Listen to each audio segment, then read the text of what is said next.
इंजाल ना हो तो ऐसी सूरत में गुस्ल फ़र्ज होगा या नहीं। हया के खिलाफ मसला है, लेकिन आजकल पूछा जा रहा है। बीमारी आजकल औरतों में भी आ गई, खुद लज्जती। तो अगर इंजाल नहीं होता, डिस्चार्ज नहीं होती, तो गुस्ल फ़र्ज नहीं। डिस्चार्ज हो जाती है तो फिर गुस्ल फ़र्ज, और गुनाह भी होगा, तौबा इस्तिग़फ़ार करना चाहिए। तो ये हैंड प्रैक्टिस वगैरह या इन चीज़ों की तरफ ना लड़के के लिए जाना जायज़ है, ना लड़कियों के लिए जाना जायज़ है। ये बिल्कुल हराम है, इस्लाम में इसकी बिल्कुल इजाज़त नहीं है। सूरह क़द अफ़लहल मुमिनून में भी अल्लाह ने हुक्म दिया, और सूरह मारिज में भी कि इल्ला अला अज़वाजिहिम, कि मर्द अपनी बीवी के अलावा और औरत अपने शौहर के अलावा किसी तीसरे रास्ते से अपनी ख्वाहिश पूरी नहीं कर सकते, ना हाथ के जरिए ना किसी और जरिए से।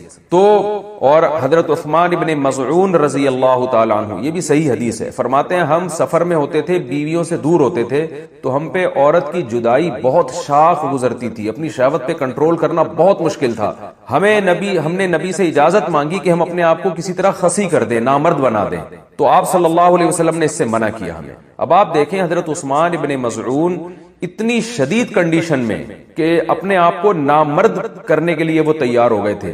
फरमाया, हदीस के अल्फाज हैं, लौ अजाजना लख्तसैना, अगर नबी हमें परमिशन दे देते तो हम अपने आप को नामर्द कर देते, यानी हमेशा के लिए नामर्द हो जाते। तो इस कुर्बानी के लिए भी हजरत उस्मान इब्ने मज़ऊन तैयार थे कि इतना खतरा था उनको।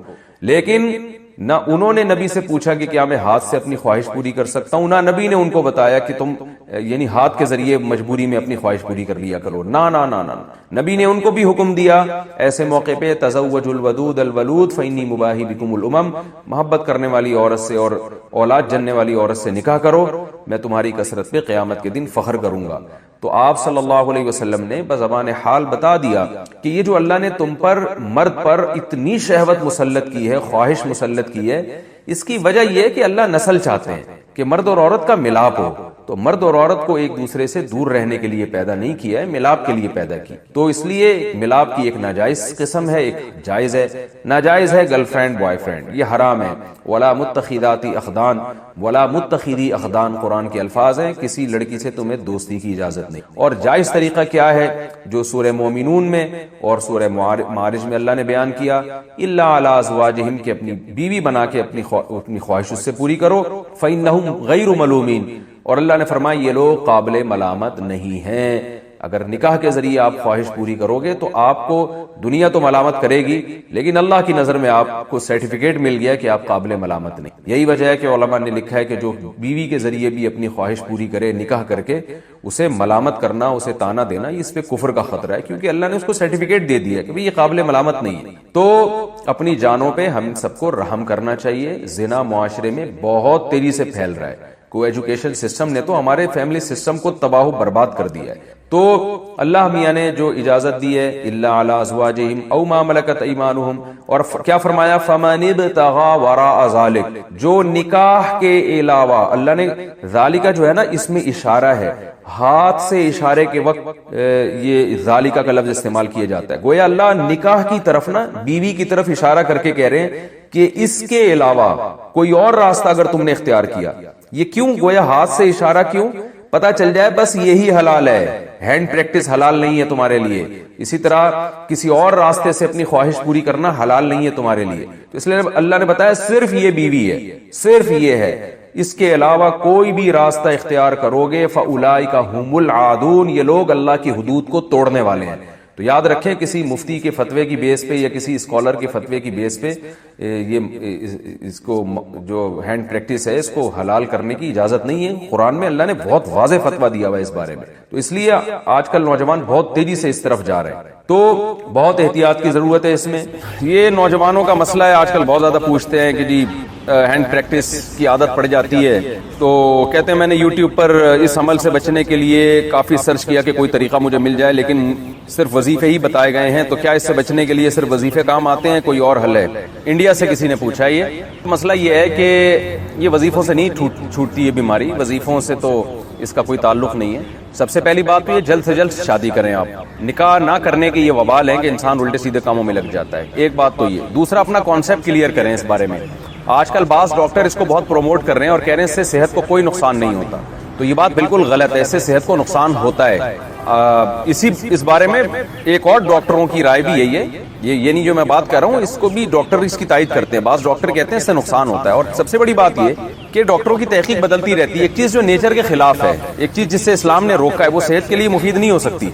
एक प्रोसेस रखा है ना, एक नेचुरल प्रोसेस रखा है, आप उससे हटके किसी और तरह से अपने आप को डिस्चार्ज करना शुरू कर दें तो ये कैसे पॉसिबल है कि नुकसान नहीं होगा। डॉक्टर कह रहे हैं नुकसान नहीं है, कल यही डॉक्टर कहेंगे तबाही बर्बादी हो रही है। तो पहली बात तो अपना एक कॉन्सेप्ट क्लियर करें कि इससे सेहत को नुकसान होता है, क्योंकि अगर आपने ये मान लिया ना कि नुकसान नहीं होता तो फिर मोटिवेशन और ज्यादा कमजोर हो जाती है। इससे इंसान कहता है कि कोई नुकसान तो है नहीं तो करते रहो। तो आखिरत का तो नुकसान है, दुनिया का भी इसमें नुकसान है आपका, और वो नुकसान मेंटली भी नुकसान होता है और बॉडी को भी नुकसान होता है। इस पे मैं दलाइल से क्लिप रिकॉर्ड करवा चुका हूं, अभी मैं इसकी डिटेल में नहीं जाऊंगा। आप मेरा वो क्लिप सुन सकते हैं, यूट्यूब चैनल पे मौजूद है वो, कि इससे बॉडी को, सेहत को क्या क्या नुकसान होते हैं। और ये जो डॉक्टर लोग कह रहे हैं ना कोई नुकसान नहीं, बिल्कुल गलत कह रहे हैं। कल कह देंगे कि नुकसान है, तो साइंस की तहकीकात बदलती रहती हैं और बहुत से डॉक्टर कह भी रहे हैं कि नुकसान है इससे। तो दूसरी बात यह कि इसको एक तो आज़म करना है कि आपने इसको छोड़ना है। जब तक आप पक्का आज़म नहीं करते कोई काम होता नहीं। दूसरा काम आपने ये करना है कि जी आप ये देखें कि किन औकात में आप इस अमल में ज्यादा मुब्तला होते हैं। आमतौर पे नौजवान जब रात सोने के लिए लेटते हैं तो नींद नहीं आ रही होती, तो फिर इस तरफ दिमाग जाना शुरू हो जाता है। तो आपने सोने के लिए उसी वक्त लेटना है जब गहरी नींद आना शुरू हो जाए, और लेटते आप मोबाइल दूर रखें अपने आप से, और लेटते ही आपकी आंख लग जाए, ऐसा टाइम होना चाहिए। किताब भी रखें अपने सामने, अपने सिरहाने पर, किताब का मुताला करते करते सो जाएं। स्टडी करते हुए बहुत अच्छी नींद आ जाती है इंसान को। ऐसे तकिया लगाया, स्टडी करना शुरू किया और सो गए। ये काम भी करें आप। दूसरा काम क्या करना है आपने, एक्सरसाइज की आदत डालें। आदमी जब मेंटली हेल्दी होता है ना तो ये उल्टे सीधे कामों में नहीं लगता वो, और अपने आप को जब अच्छे कामों में थकाता है तो बुरे कामों से अपने आप को बचाता है। सुबह उठ के जबरदस्त किस्म की जॉगिंग करें, और शाम के टाइम पे आप जिम जाएं, खूब अपने आप को थकाएं, उसके बाद अच्छी खुराकें खाएं, आपको अच्छी नींद आएगी। फिर जब आपकी बॉडी बनना शुरू होगी, आप शीशे में अपने आप को देखेंगे कैसा हैंडसम स्मार्ट नजर आ रहा हूं मैं, तो हर वो काम से आपको बचने का जज्बा पैदा होगा जो आपकी बॉडी के लिए, आपकी मेंटली सेहत के लिए नुकसानदेह होगी। ये भी करना चाहिए। एक बात ये भी सोचना चाहिए कि जो लोग इस अमल में मुब्तला होते हैं, निकाह के बाद उनको ज़ौजा से हम बिस्तरी में जो लज्जत आनी चाहिए, जिस पीक की लज्जत आनी चाहिए, उससे वो महरूम हो जाते हैं। और ये भी है कि जब ये ज्यादा आदत पड़ती है ना तो निकाह के बाद भी ये काम फिर छूटता नहीं है। यानी शादी के बाद भी ये इंसान इसी से सेटिस्फाई होता है, तो बहुत टाइम लग जाता है फिर छोड़ने में उसको। तो और एक अहम काम ये भी करना है कि ये जो हैंड प्रैक्टिस की आदत पड़ती है लड़कों को, बदनजरी की वजह से पड़ती है। आपने फौज फिल्में देखी, लड़कियों को देख रहे हैं, इधर उधर आप गलत चीजों को देख रहे हैं, जाहिर शहवत भड़कती है, फिर उससे इंसान जब तक पूरा ना करे तो सेटिस्फाई नहीं होता। तो ये सारे इसके नुकसानात हैं। ये सब काम जब आप करेंगे, ये सब जो सोचने का काम है वो सोचेंगे, और जो करने का काम है आप वो करेंगे। टाइम पे सोना, टाइम पे उठना, जॉगिंग करना, जिम जाना, फिर मुफीद कामों में अपने आप को खर्च करना, स्टडी, मुताला, कोई नई जबान सीखना शुरू कर दें। तो जब आप अपने आप को बिजी रखेंगे, और सबसे पहले शादी की जल्द से जल्द फिक्र करनी है आपने। अच्छा, बाज हकीम लोग डरा देते हैं कि जी आप तो ये करते हैं तो आप तो शादी के काबिल ही नहीं हो। भाई आपको तो ज्यादा जरूरत है शादी की, आपकी बुराई छूटेगी नहीं जब तक आप शादी नहीं कर लेते। यानी प्रॉपर सही पूरा वेश इस बुराई से बचने का तो जो सही प्रॉपर तरीका है वो तो यही है। तो ये सारे रास्ते आप इख्तियार करें। फिर भी अगर गुनाह हो जाता है तो अल्लाह ताला से तौबा इस्तिग़फ़ार करें। और एक अहम बात यह कि अपने ऊपर कोई जुर्माना भी रखें। ये जितने मैंने पॉइंट बताए ना, आप एक कॉपी में लिख लें सारे के सारे। तो एक जुर्माना भी रखें, या रोजा रख लिया करें कि भाई मेरे से जब ये गुनाह होगा मैं एक रोजा रखूंगा उसके बाद, या मैं इतने पैसे सदका करूंगा। तो सजा भी दें अपने आप को। इस तरह इंशाअल्लाह आहिस्ता आहिस्ता ये गुनाह छूट जाएगा। और इसके साथ सुबह शाम जिक्रुल्लाह, कोई वजीफा नहीं, जो ला इलाहा इल्लल्लाह की तस्बीह है उसकी भी पाबंदी करें, और अहलुल्लाह के बयानात भी सुना करें। इंसान में जब अल्लाह का खौफ होता है तो गुनाह से बचना उसके लिए आसान होता है। बाकी ये खूब समझ लें, इसका ताल्लुक वजीफों से नहीं है। ये एक बॉडी की रिक्वायरमेंट होती है। जब हलाल नहीं मिलता तो फिर गंद में मुंह मारता है हर आदमी। अच्छा भाई, कहते हैं कि क्या मुजजनी का गुनाह माँ बाप को भी मिलता है? क्या मुजजनी से सिर्फ बच्चों को गुनाह मिलता है? इनके वालिदैन भी इस गुनाह में शामिल होते हैं? अगर बच्चा कमा रहा है, उसको रिश्ता मिल रहा है, और फिर भी माँ बाप उसको शादी नहीं करने देते, फिर अगर वो बच्चा किसी भी गुनाह में मुब्तला होगा तो माँ बाप भी बराबर के मुजरिम होंगे।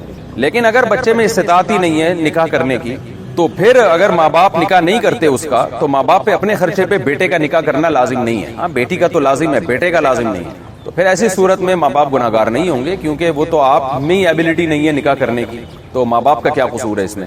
तो लेकिन अगर आप में काबिलियत है और आपको रिश्ता मिल रहा है, उसके बावजूद भी माँ बाप रुकावट बन रहे हैं कि नहीं जी जब तक इतनी सैलरी नहीं हो जाती, इतना नहीं कमा लेते, हम नहीं करेंगे, फिर माँ बाप भी मुजरिम होंगे। फिर औलाद से अगर कोई गुनाह होता है तो ये बात लिखी हुई है और शरीयत के उसूल के मुताबिक भी है कि फिर जो है अगर औलाद कोई गुनाह करती है तो औलाद भी गुनाहगार होगी और उसमें माँ बाप भी उनके साथ शरीक होंगे।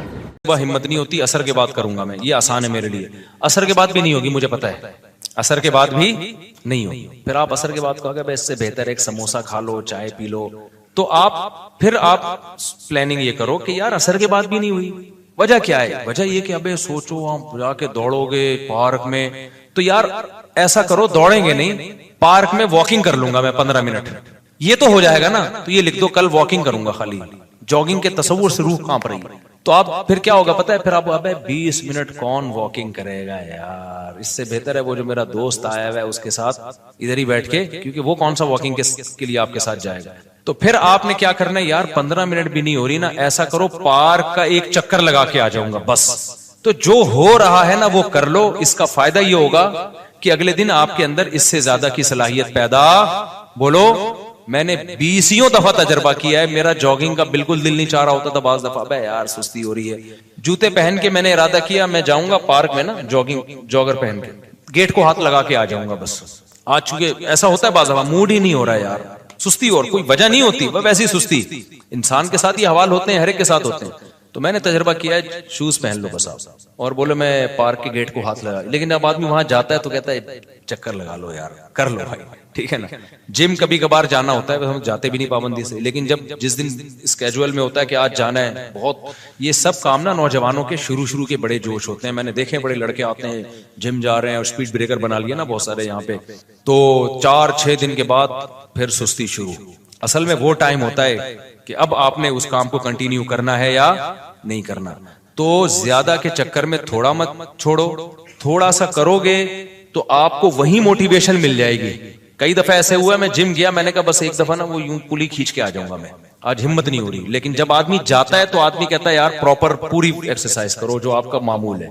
तो सुस्ती का इलाज ये है कि शैतान आपको बेवकूफ बनाता है कि ये काम बहुत मुश्किल है, आप शैतान को टोपी कराओ, आप बोलो मैं कौन सा पूरा काम कर रहा हूं भाई, मैं तो गेट को हाथ लगा के वापस आ रहा हूं। बचपन में घंटी बजा के भाग जाते थे ना, तो पार्क की गेट को हाथ लगा के वापस आ जाएंगे। तो बस इतना, जैसे नमाज में भी यही है, आपका नमाज पढ़ने का दिल नहीं चाह रहा, बहुत टेंशन है, हदीस में ये नुस्खा सिखाया गया है, फजर में उठा नहीं जा रहा आपसे, तो आप ये ना बोलो कि मैं भी नींद कुर्बान करके उठूंगा, वॉशरूम जाऊंगा, फिर वुजू करूंगा, फिर मस्जिद जाऊंगा, फिर 2 सुन्नतें पढ़ूंगा, फिर 2 फर्ज पढ़ूंगा, पता नहीं इमाम साहब कितनी लंबी ऐसे हिम्मत नहीं होगी। जो बेनमाजी उनको हिम्मत नहीं होगी। आपकी रात को आंख खुली, आपको शैतान टोपी कराएगा, अबे इतना नेक बन गया तू, इस सर्दी में तू जाएगा यार, वुजू करेगा, फिर ये वो, अबे छोड़ यार।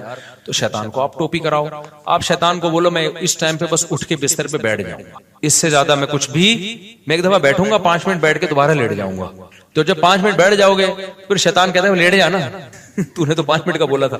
तो आपने शैतान को टोपी करानी है, आपने शैतान को बोलना है, उर्दू में बात करो शैतान से, शैतान को आपने बोलना है कि यार जब उठ ही गया हूं तो वॉशरूम जाने में क्या जा रहा है, थोड़ा रेस्ट रिलैक्स हो जाऊंगा। आमतौर पर सुबह वक्त थोड़ी बहुत पेशाब की हाजत हर एक को होती है आमतौर पर, नहीं तो यार जा रहा हूं वॉशरूम को नलके का हाथ लगा के आ जाऊंगा। तो आप एक दफा वॉशरूम से फारिग होके आ जाओ, फिर शैतान कहे लेट जाना, तो अगर मैं लेट रहा हूं सिर्फ वुजू करूंगा, वुजू करके लेट जाऊंगा बस, और कुछ नहीं करना मैंने। मैं आपको यकीन से कहूं आप सिर्फ वुजू करो, उसके बाद आप बिल्कुल फ्रेश। बोलोगे यार वुजू भी एकदम, शैतान मायूस होने लगता है, शैतान बोलता है भाई इतनी टोपियां मुझे आज तक किसी ने नहीं कराई, कहीं और जाके दाल गलाओ, ये बंदा बहुत ढीठ है। आप जब वुजू कर लोगे ना फ्रेश हो जाता है आदमी। हदीस में आता है 3 गिरें शैतान लगा देता है, तो वुजू के बाद तीसरी गिरा भी खुल जाती है, फ्रेश हो जाता है। फिर आदमी आता है और शुक्र अदा करता है यार कितना अच्छा काम मैंने किया, जिंदगी में पहली दफा मैंने किसी अच्छे काम से दिन की इब्तिदा की है। तो ये खूब याद रखो, कम हिम्मती का इलाज ये है कि काम स्टार्ट कर दो आप। और जिनकी पढ़ाई में दिल नहीं लगता ना, उनका भी यही उसूल है, पढ़ाई में दिल नहीं लगता कोई बात नहीं, आप मेज कुर्सी लेके किताब लेके बैठ जाओ बस। अब बोलो कि किताब को एक दफा खोलूंगा बंद करके वापस चले जाऊंगा, मैं यकीन से कहता हूं जब आप बैठ जाते हो ना, किताब खोल देते हो और करीब की नजर कमजोर है तो चश्मा भी लगा लेते हो, तो बस आधे से ज्यादा काम हो गया। तो ये जो सोचता है ना कि मैं ये कर लूंगा, मैं यूं कर लूंगा, इतना नहीं। हम लोग बहुत सुस्त लोग हैं, हम लोग को बहुत ज्यादा आगे जाने की जरूरत नहीं है। आप प्लान बड़े बनाओ, लेकिन उसकी जो काम की इब्तिदा होगी ना, वो इसी से होगी।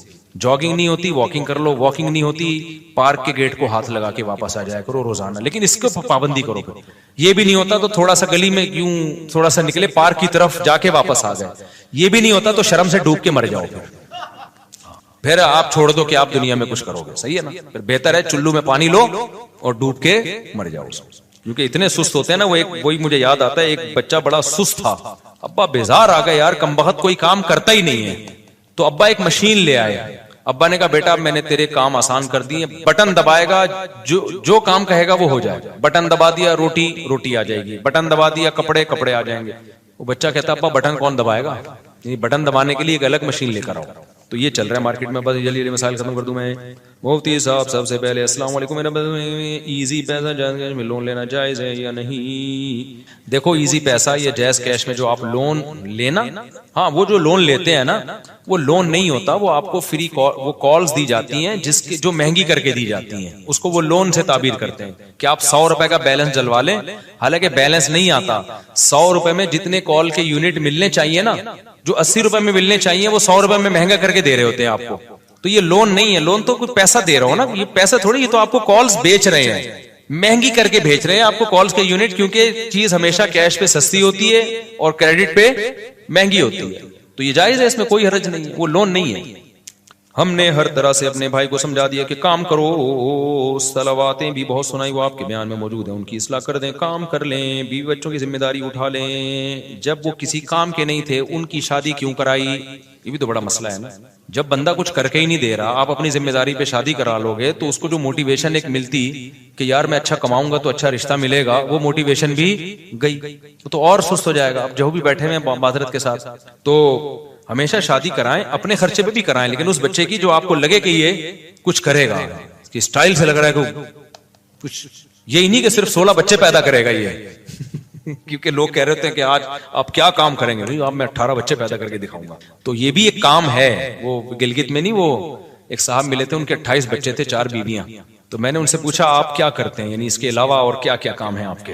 फिर उन्होंने बताया कि मैं यूनिवर्सिटी में पढ़ाता हूँ, आलिम भी हैं, मस्जिद के इमाम भी हैं, यूनिवर्सिटी में बड़े बहुत सारे काम कर रहे थे। मैंने कहा यार ये तो इसके अलावा भी आप इतने माशाल्लाह काम कर रहे हैं, तो खाली ये नहीं करने, दूसरे काम भी करने।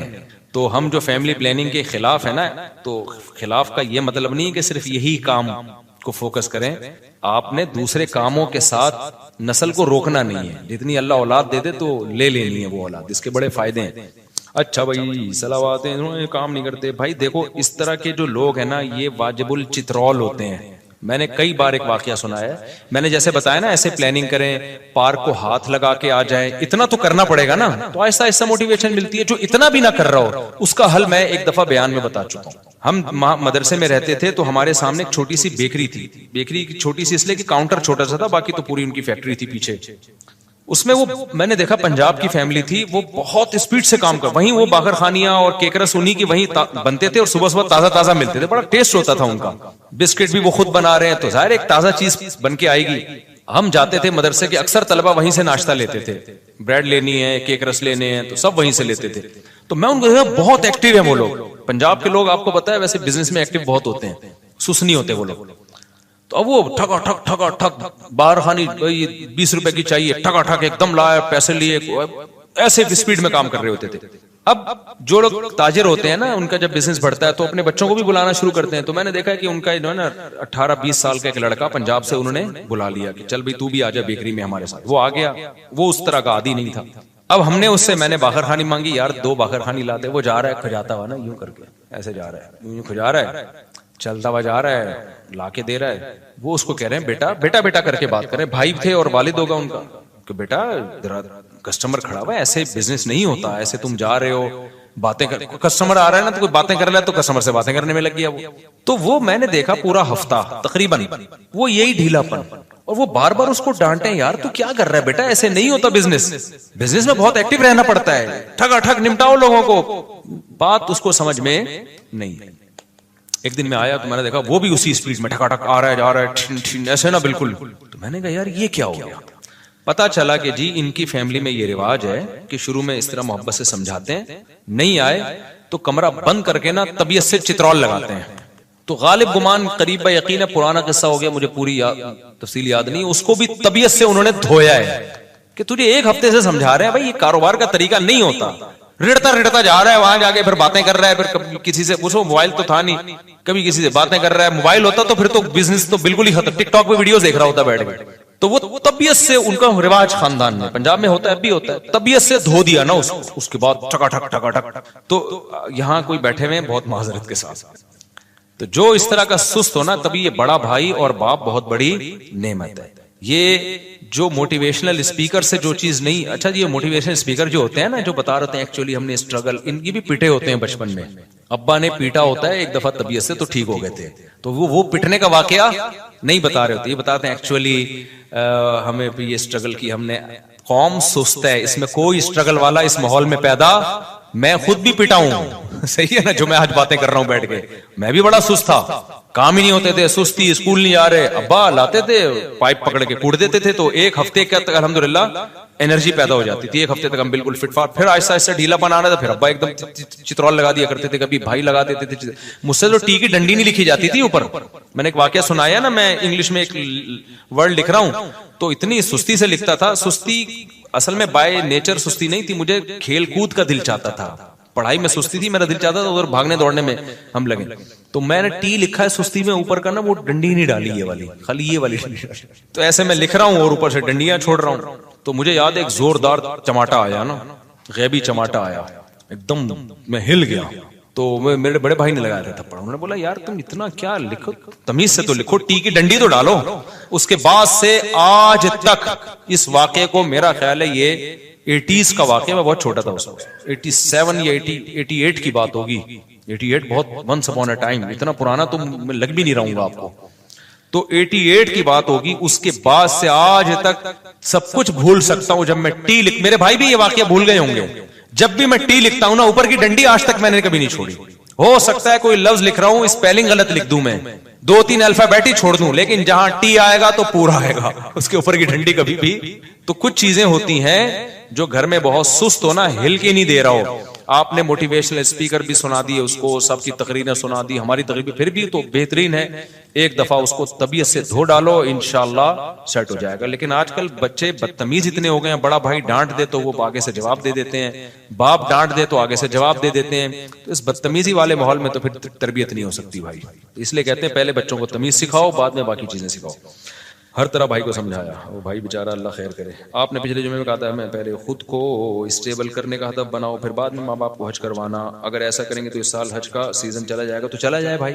एक साहब ने मुझसे पूछा कि मेरे पास पैसे नहीं है, तो मैं हदफ एक विजन बना रहा हूँ कि माँ बाप को हज कराऊं। उनको मैंने कहा था आप गलत चीज को विजन बना रहे हो, आप विजन बनाओ कि मैं पहले स्टेबल हो जाऊं, मैं पैसा कमा लूं, तो उसके तरीके, जब पैसा आएगा तो फिर आपने देखना है कि अब आने के बाद क्या क्या करना है। अब क्योंकि अगर आपने हज को विजन बनाया और आपके पास पैसा आया और आपने हज में खर्च कर दिया, तो हो सकता है उससे ज्यादा जरूरी चीजें रह जाएं। कल आप लोगों के सामने भीख मांग रहे हो, हज हाजी तो हो गए आप, तो पहले तो एक स्टेबल तो हो जाओ ना। गरीब आदमी पे हज थोड़ी फर्ज है, अब गरीब आदमी प्लानिंग कर रहा हो हज की, तो प्लानिंग में पहले ये देखना है कि अल अहम फल अहम, हज है हर एक पे फर्ज। अगर हर एक पे फर्ज होता ना फिर आप बनाते, या जिन पे फर्ज हो गया वो तो जरूर प्लानिंग करें हज की, लेकिन जिन पे हज फर्ज ही नहीं है। हमारे एक जानने वाले हैं, गरीब आदमी, मुझे पता है, बेचारे की थोड़ी सी तनख्वाह है और अभी उसकी उम्र है आगे तरक्की करने की।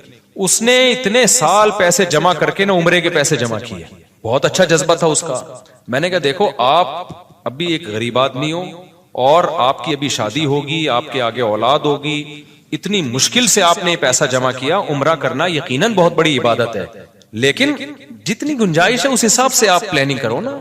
आप तहज्जुद में कुछ फोकस कर लो, आप कुछ सदका खैरात कर लो, उम्रा तो मालदार लोगों का काम है। तो आपकी, मुझे पता था उस बेचारे की महदूद आमदन है, मैंने कहा आपको अल्लाह नियत हो गई ना सवाब दे देगा, ये पैसे किसी कारोबार में लगा दो फिलहाल, जब पैसा आएंगे तो हज भी होते रहेंगे, उम्रे भी होते रहेंगे इंशाल्लाह। और जो है वो सैरोजा लगा लो तबलीग में, ताकि दीन पे कायम रहने की तौफीक मिले।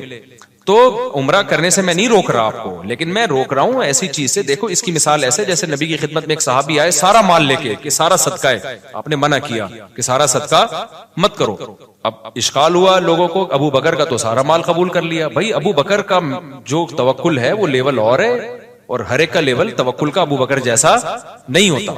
तो हमारे नबी ने सहाबा को सारा माल सदका करने का हुक्म नहीं दिया, फरमाया अपने घर वालों के लिए रखो, कल मसाइल आ सकते हैं, लोगों के सामने हाथ फैलाने पड़ेंगे। तो अब आपकी अर्निंग बहुत थोड़ी सी थी, आपने इतने पैसे जमा करके उम्रे पे खर्च कर लिए सारे, उसके बाद कल आपके पास हालात ऐसे आ गए, आप लोगों से भीख मांगते फिर रहे हो, तो उम्रा फर्ज तो नहीं है ना। तो इसलिए मैंने उनको मना किया। अब कोई हो सकता है कोई मेरी वो बात को सुन के बोले यार मुफ्ती साहब उम्रे से रोक रहे हैं लोगों को। उम्रे से नहीं रोक रहे, हमें पता है इस बेचारे की अभी कम उम्री है, ये जज्बा इसका अच्छा है, लेकिन इसमें वो फिकी बसीरत नहीं है। कल इसके हालात, कल माँ बाप इतने ताने देते हैं आज आपके पास पैसे नहीं है, तो माँ बाप की आंखों का तारा भी वही है, तहज्जुद में दुआएं भी उस बच्चे के लिए होंगी जो पैसे कमा के ला रहा हो। तो फर्ज होता ना फिर तो करना ही करना है, जब फर्ज नहीं है तो नवाफिल पे वो पैसा खर्च करे जिसके पास इजाफी पैसा हो, फिर वो करे। फिर आप हज जब फर्ज हो जाए तो हज तो करना ही करना है। तो जिनके पास कुछ माली गुंजाइश है वो तो हज की प्लानिंग करें। जो खाने को मसाइल चल रहे हैं, गुर्बत महंगाई है, तो फिर हज की प्लानिंग के बजाय आप पैसा कमाने की प्लानिंग कर लो। एक वाकया सुना के मैं बात खत्म करता हूँ। मुझे याद है हमारे एक दोस्त थे, उनका बीवी से बड़ा झगड़ा चल रहा था। वो मेरे उस्ताद के पास आए, उन्होंने कहा मैं चाहता हूं अपनी बेगम को हज करा दूं ताकि बेगम का मुझ पर, मेरा और बेगम पर एक एहसान हो जाएगा, तो हो सकता है ताल्लुकात अच्छे हो जाएं। उन्होंने कहा भाई अगर ताल्लुकात अच्छे कराने के लिए बेगम को हज करा रहे हो ना, तो हज के बजाय प्रॉपर्टी लेके बेगम को गिफ्ट कर दो, उससे बहुत अच्छे ताल्लुकात हो जाएंगे। इतनी नेक बेगमात आजकल मार्केट में शॉर्ट चल रही हैं ठीक है ना, कि हज करने से वो ज्यादा खुश किससे होगी कि मुझे प्रॉपर्टी मिली। हाँ, इतनी महंगी प्रॉपर्टी के बेगम के पास जाने का, बेगम पे हज फर्ज हो जाए तो वो तो फिर एक अलग बात है ना, फिर तो वो बेगम को वाजिब हो जाएगा कि बेच के हज करे वो, यानी उससे थोड़ी सस्ती हो। तो मैं बैठा था, मैंने कहा इसका हज का अच्छा विजन था, लेकिन कितने बड़े बुजुर्ग उसको रोक किससे रहेंगे, तुम्हारा मकसद क्या है, ताल्लुकात अच्छे कराना ना। तो बेगम को हज करा के आजकल इतने अच्छे वो होते हैं, लेकिन बहुत नेक बेगमें होनी चाहिए उसके लिए। वरना आजकल बेगम कहती है हमें गोल्ड बना के दे दो, हमें कोई प्रॉपर्टी लेके दे दो, तो ताल्लुकात अच्छे इससे होंगे।